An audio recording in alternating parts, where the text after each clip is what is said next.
Haryana cabinet की बैठक चंडीगढ़ में शुरू हो चुकी है। मुख्यमंत्री की अध्यक्षता में यह बैठक हो रही है।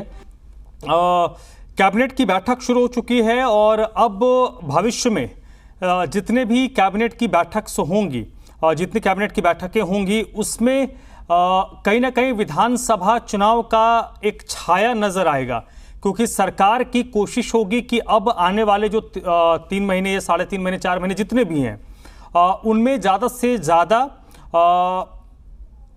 योजनाओं का ऐलान करे, ऐसी योजनाएं लाएं जिससे आम लोगों को राहत भी मिले और वो दिखने में भी थोड़ा सा लग्जरियस लगे।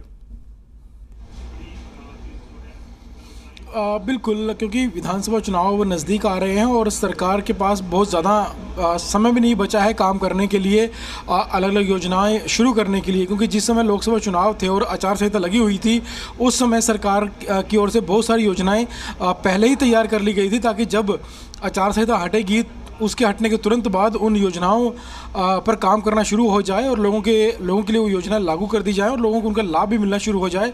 और तमाम तरह की जो इस समय बैठकें होती है, मुख्यमंत्री कई दूसरी बैठकों में भी शामिल होते हैं, विधायकों से लगातार बातचीत करते हैं, मंत्रियों से लगातार बातचीत करते हैं, उनसे सुझाव भी लेते हैं और समीक्षा भी लेते हैं कि जो योजनाएं पहले से चल रही हैं उनका लाभ लोगों को किस हद तक मिल रहा है। अगर कहीं पर कोई कमी है, कोई दिक्कत है, तो उसको भी जल्दी जल्दी दूर किया जाए, ऐसी सरकार की कोशिश जो है वो रहती है।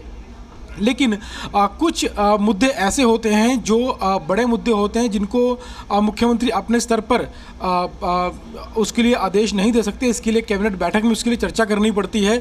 तो उन मुद्दों के लिए अब जो है वो कैबिनेट में चर्चा उन पे होगी। कम से करीब 15 ऐसे एजेंडे हैं, जो जानकारी मिल पाई है कि करीब 15 एजेंडों पर चर्चा होगी और उन एजेंडों पर कितने एजेंडों पर मुहर लगती है, मंजूरी मिलती है, कैबिनेट बैठक के बाद पता चलेगा।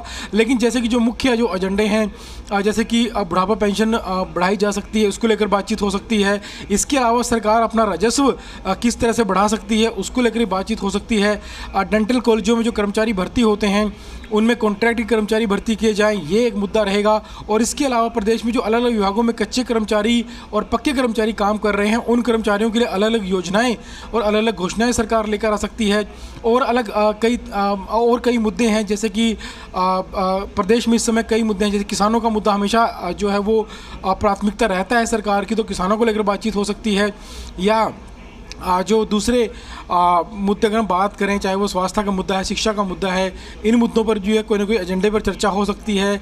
नए मेडिकल कॉलेज प्रदेश में बनाए जा रहे हैं, उनको लेकर बातचीत हो सकती है। तो कई तरह के मुद्दे हैं जिन पर इस बैठक में चर्चा हो सकती है। लेकिन जो मुख्य जो सूत्रों के हवाले से जो जानकारी मिल पाई है, बुढ़ापा पेंशन है, या राजस्व बढ़ाना है, या कर्मचारियों की कॉन्ट्रैक्ट पर भर्ती करना है, दूसरे सरकारी कर्मचारियों के लिए कोई दूसरी योजनाएं लेकर आनी है, तो ये तमाम मुद्दे हैं जिन पर इस बैठक में चर्चा हो सकती है। क्योंकि विधानसभा चुनाव नज़दीक हैं और सरकार चाहती है कि हर वर्ग तक जो है वो एक ज़बरदस्त दोबारा से पहुंच बनाई जाए चुनाव को देखते हुए। हालांकि सरकार की ओर से पहले भी कई योजनाएं चलाई जा रही हैं, चाहे वो छात्रों की बात हो या किसानों की बात हो, तो हर वर्ग के लिए योजनाएं पहले से चलाई जा रही हैं। लेकिन उन योजनाओं का लाभ और ज़्यादा लोगों तक पहुँचे और इसके अलावा और क्या योजनाएं शुरू कर सकती है हरियाणा सरकार, तो इसको लेकर बातचीत की जा रही है। और जो फैसले आम तौर पर जो सामान्य बैठकों में नहीं हो पाते, उनके लिए एजेंडा लाना पड़ता है और ऊपर चर्चा करनी पड़ती है तमाम कैबिनेट मंत्रियों से बैठकर,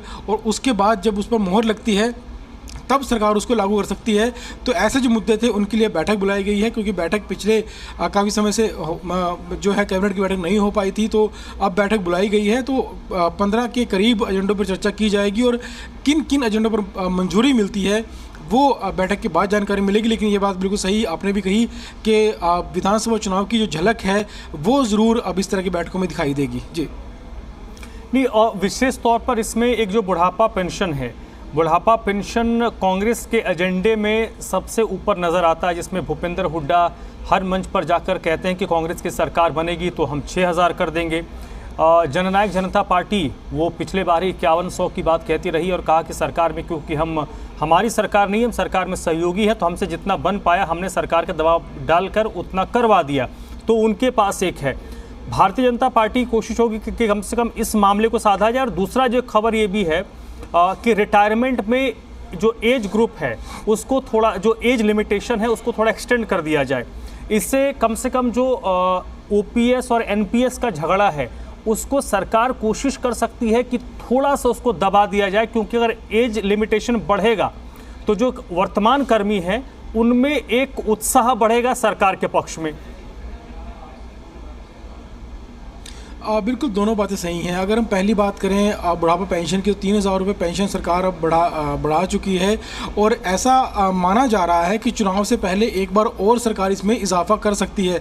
लेकिन वो इजाफा कितना होगा, क्या वो 250 रुपये का इजाफा होगा या 500 रुपये का इजाफा होगा, वो फिलहाल देखने वाली बात होगी। क्योंकि बुढ़ापा पेंशन सरकार बढ़ाना चाहती है, लेकिन जो सरकार की कुल आय है, जो पूरा बजट बनता है, उसको भी सरकार को देखना पड़ता है। क्योंकि सिर्फ बुढ़ापा पेंशन की बात नहीं होती। अगर सरकार हरियाणा में जो सिस्टम चलता है पेंशन का, अगर उदाहरण के लिए अगर सरकार जो बुढ़ापा पेंशन है उसको बढ़ाकर 3500 रुपये करती है, तो उस वर्ग के सभी लोग, चाहे वो विधवा पेंशन है या विकलांग पेंशन है या जो दूसरी कई बीमारियों के लिए पेंशन दी जाती है मरीजों को सरकार की ओर से, वो सभी जो पेंशन है वो भी बढ़ जाएगी।